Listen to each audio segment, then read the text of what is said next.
हर दिन मुस्लिम लड़कियां हिंदू बन रही हैं। झारखंड में नुसरत, जो 5 वक्त की नमाज की पाबंद थी, मोबाइल में स्नैपचैट ऐप के जरिए हिंदू लड़के से बात करने लगी। हिंदू लड़के ने खूब बहलाया फुसलाया। अब हिंदू लड़के के बहकावे में आकर घर से भागकर मुर्तद होकर हिंदू लड़के से शादी कर ली है।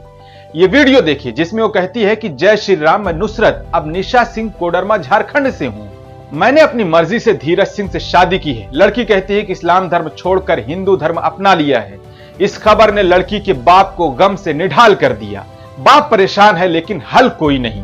सोचिए, समाज में इतनी ज्यादा फहाशी बढ़ रही है और माँ बाप कहते हैं कि अभी तो मेरी बेटी 18 साल, 24 साल, 28 साल की है।